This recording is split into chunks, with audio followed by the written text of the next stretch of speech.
Hey everyone, welcome back to the channel. Today we are breaking down something super simple but something that almost nobody understands properly. Dietary fiber. And here's the surprise. Not all fiber are the same. There are different types of fiber which behaves differently in your gut. Some fibers slow down your glucose spikes, some feed your gut bacteria, and some simply bulk up your stool so you poop better.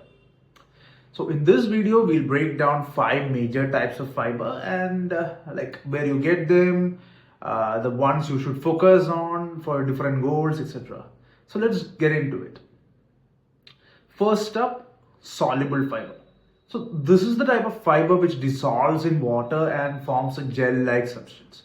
So they ferment quickly in your upper and mid colon. And here's why they matter. They slow down digestion, reduce glucose spikes, lowers LDL, keeps you fuller for longer, etc. And you can find this in psyllium husk.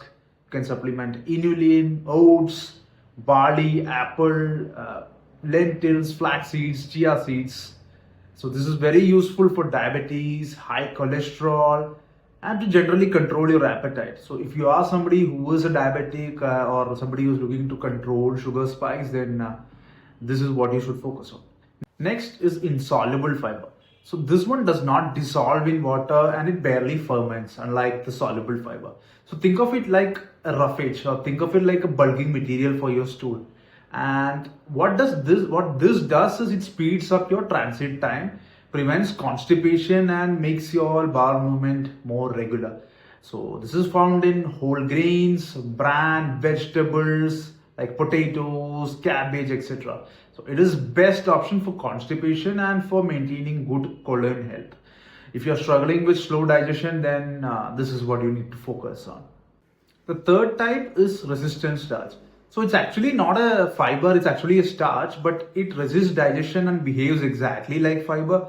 So it ferments in your lower colon, producing something called a short chain fatty acids like butyrate, and these are fuel for your gut cells.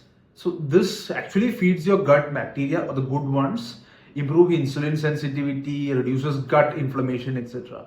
So you can find this in cooked and cooled rice, cooked and cooled potatoes, sweet potatoes, jackfruit, legumes, etc. So like I mentioned, these are excellent for your gut health, for insulin resistance, for your overall metabolic health, etc. So this is something I would highly recommend to be part of your diet.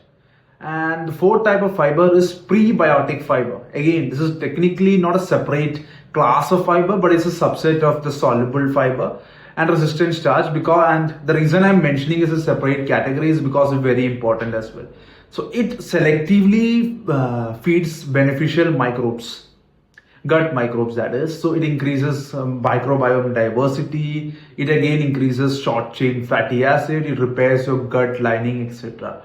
And good sources include garlic, onion, underripe bananas, etc. So this is very good for your gut health, for gut repair, and this is something people who have IBS and other gut sensitive conditions should focus on. The final type of fiber is lignin, which is actually a non-carbohydrate fiber, unlike the ones previously mentioned.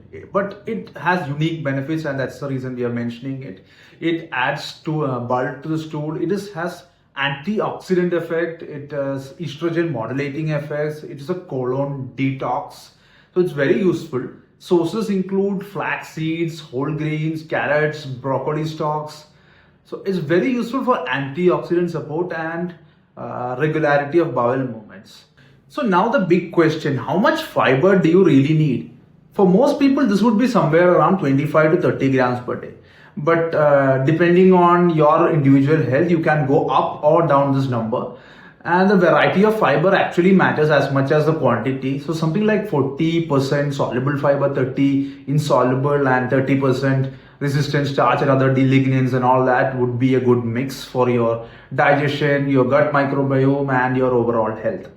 But do remember that different conditions need different adjustments. IBS, for instance, would require you to reduce highly fermentable fibers. Diabetes means increase soluble fibers. Constipation, more insoluble fiber. Gut repair, more resistant starches, etc. So That's our complete breakdown of all major types of dietary fiber. Hope you got some insight about fibers from this video, and if it really helped you, hit the like button and support the channel. If you want more videos on gut health, metabolic health, and simple nutrition breakdowns like this, make sure to subscribe as well. Drop in your questions. I'll definitely make sure I'll reply to each one of them. So see you with another video.